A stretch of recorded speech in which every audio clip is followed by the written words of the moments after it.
Western Conference Finals. Now, the last time San Antonio made it to the NBA Finals was 2007 when they swept the Cleveland Cavaliers. They've got a chance to go back. They are one win away after taking their second straight overtime game over the Memphis Grizzlies last night. They lead the series 3-0. And for more, we go to Jared Greenberg. Greg Popovich, the ultimate minute manager, slapped with a fine by the league for not communicating and resting players in November. Popovich's manipulation of playing time appears to have worked out pretty well. He's got the NBA's 5th oldest roster feeling young again. I always trust Pop. Whatever Pop decided is good with me.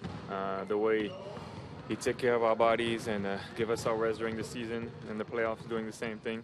Pop's done a great job of using our minutes the right way, giving us time in situations where we're not playing as much, and every once in a while not playing a back-to-back or something like that to preserve our bodies just for this type of situation, because we know that hopefully at the end of the season your minutes are going to increase, you're going to be on the floor more, and hopefully you got something stored up for it.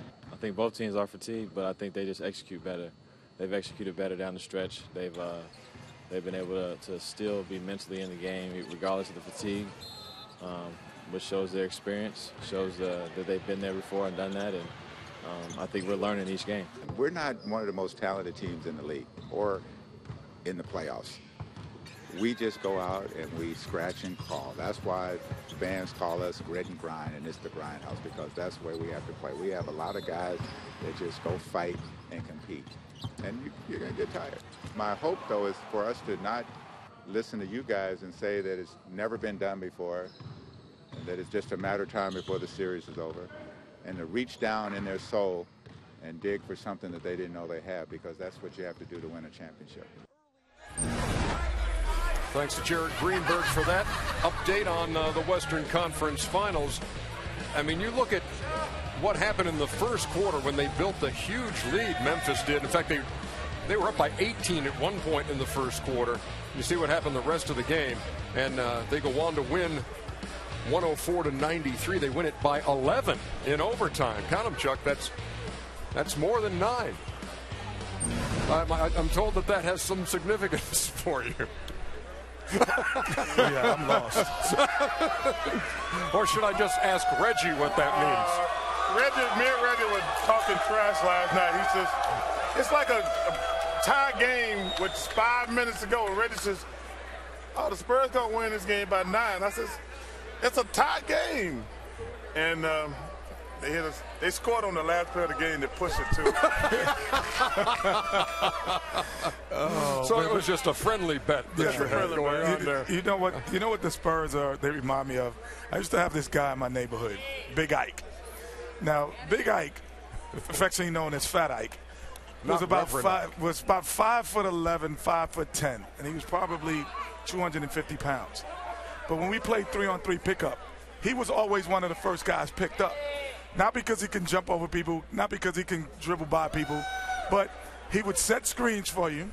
He would move, when you penetrate, he'd space and hit his shot.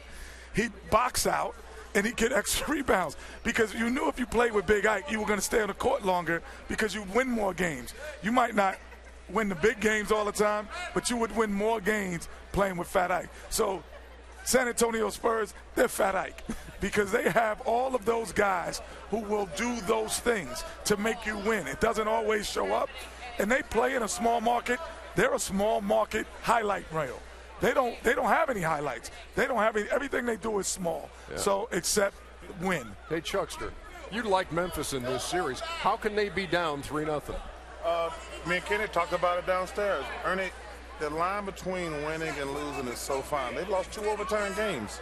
So even though they're down 3-0, and they could be down 2-1. So it's such a fine line. Or they could be up 2-1. Excuse me, they could be up 2-1. Yeah. But I think Mike Conley said it. And Memphis has not executed. Even on the last play of the game before overtime last night, they had like 20 seconds to go and ended up getting a real bad shot.